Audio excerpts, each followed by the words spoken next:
The question to you, if you're elected, you will then be one of 203 members of the Pennsylvania House of Representatives. How will you make a difference, and remembering to balance the needs of the Commonwealth versus the needs of your own district? And can you deliver on the promises that you're making now as a candidate? Well, the first thing I'd like to say is I've made no promises as a candidate. I told the people whose doors I've knocked on, and I've knocked on over 10,000 doors, that I can't make any promises to them.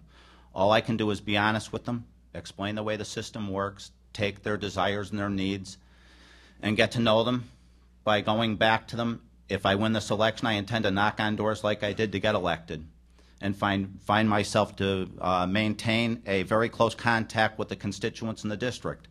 I don't see how legislators can say they're meeting the needs of their constituents when they don't knock on their doors. I've had people tell me that they've never had a legislator knock on their door, and they've never had any interactions, and they've complained that they've tried to call their representatives, and most times they get nowhere. And I just think that the government is unresponsive to the needs of the people, and it's going to be that way until people who get elected to public office understand one thing: they don't represent themselves. They only represent the people in the district, whether they voted for them or not, no matter how old they are, from the youngest child to the oldest citizen.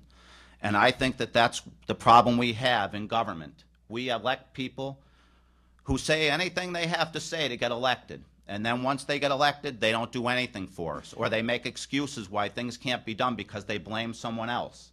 It's time to stand up, fight for your people in your district, your constituents, and never turn away. And to work in your district day after day, in all parts of the district, knock on their doors, let them know that they're part of the solution to government, that we need their input, that they're important. People are important. Politics is not important, but people are, and that's where we are now, because we've made politics more important than people. We're talking about Democrats and Republicans instead of people. So, for the last question here this evening, we've covered a lot of ground. But for the final question, we're going to do something different. I'm going to give your opponent the opportunity to ask you one question of his choice pertaining to something that the people have said they want to hear that perhaps we haven't covered, or something that you're looking to hear. So, Lee, you get to ask Ken one question, and you have no more than 1 minute to ask the question. And then, Ken, you'll have 2 minutes to respond, and then we'll go the other way. Okay. You know, hitting doors in the district, the people have been asking me one question. And that question is very simple. They want to know, Mr. Smith, with all due respect to you, and it's not a personal attack, they want to know why when you collected Social Security deductions from your employees that you didn't turn them in to the federal government. They'd also like to know why your employees didn't receive their last paycheck, and they'd like to know why you didn't pay their unemployment. And they'd also like to know why you blamed your wife since you're the president of the corporation. And I'm waiting. That personal question is okay? That's not a personal question. It is a personal question, and you can respond to that in any way that you care to. Ken, you've got 2 minutes to respond. Sure. For 77 years, my family has been in business. My grandmother started that business at the edge of the Depression in 1934. For 34 years, my family has done nothing but give to this community. And I have worked hard, and I have worked hard morning, noon, and night to follow that and to bring that work ethic. Let me say this. Unfortunately, listen, from the smallest business to the largest business, from the smallest bank to the biggest bank, we've all fallen on hard times right across this country. And unfortunately, I got caught up on that. But I don't run away from my obligations. As I have said before, this is something that I'm dealing with now every single day. This is hurtful and it's painful. But as my accountants work through this, any obligations that I have, I certainly will stand up to and not walk away. But you know, there were a lot of good times, and employees that worked there 10, 20, 30, 40 years, you know, they saw the good times, and I helped them along the way. I've always been there to help my employees. I'm guilty of two things. over improving the business because I wanted it to be there for our customers, and 2, keeping it going too long because I wanted to keep my employees employed.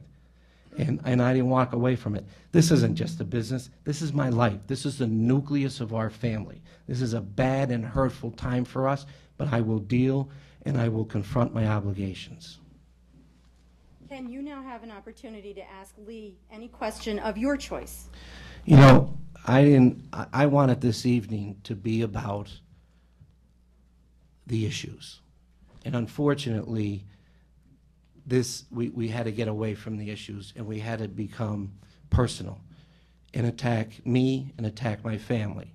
And I think that is small. That's very small. Because you know what? First of all, here's my question, Lee. Did you ever sign the front of a paycheck? How many people did you employ? How many jobs did you create? Can I answer his question? Yes. Okay. I'd like to answer your question by saying this. We're not talking about whether you've signed a payroll check or not. We're asking, and the question is very simple. You had an obligation under law, federal law and state law, to meet obligations as a businessman. And I answered that. You chose not to do that. Lee, Ken has answered the question. And I'm trying to answer his question. He asked you a question, and you're not responding to the question that was asked. And Ken This is what you get. This is what you get. I came here to have a forum, and this is what you get when you bring that to the forum.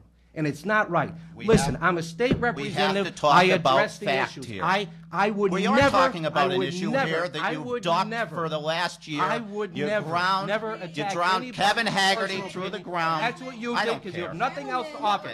You never created a job. You never We're not created talking a about job. creating You jobs here. never We're put talking your about tail your on the line. obligation as a Listen, businessman all to right. meet the requirements Here's what of we'll do. law. Let's And talk- you're a let's- lawmaker who has no respect Wait a for minute. law. Let's talk about. Lee. let's Not Lee. talk about Not what's Lee. in your His file. still going. Both of Excuse you, me for please 1 be second. quiet. We're gonna. You were asked a question, Lee. Why are you threatening that man in the back? No, no, Excuse me. no. You're a state legislator who had a Lee. responsibility in law. Why did you not answer the question that was asked of you? Because you did not answer the question that was asked. Andrea, I think this is. Okay. It's over. All right. Are we done? We're done. We have We 2 are. minutes for a closing statement. If you'd like to make a I'd closing love to make statement, one. But a Representative closing Smith. statement can only talk about what you're doing, and it cannot You. ask a question. I'm not going to ask or- any questions. Okay. You get an answer. You came back with a question. Look, We're please gonna sit answer. there. This isn't a debate involving you, but if you'd like to debate me at any time, feel free to do so. We have 1 minute. 1 minute for a closing statement. And the first closing statement goes to Lee. Ken, you get to close the program. Are we ready? Yes. Okay. My closing statement is very simple here. I would like to represent all the residents of the district. I think we have to return credibility to the 112th legislative district. I think we need to start representing people instead of politics. I think we need honesty. I think we need transparency. And I think we need somebody in the legislature that's going to stand up and fight for the residents of this district. And that's all I have. Ken. Thank you. Thank you again for the League of Women Voters, and thank you again to the University of Scranton. For the past 4 years, I have worked hard as a legislator in Harrisburg and here at home. Whether I was dealing with PennDOT issues or property tax rebate with the people in the district, or as majority secretary on education in Harrisburg, working on seniors issues and addressing reform, environmental issues, which is so important to be stewards of our environment, and jobs. Job creation right now is most important to Pennsylvania because these are very, very difficult economic times. I thank you for allowing me to be your representative, and I continue to ask you for your support.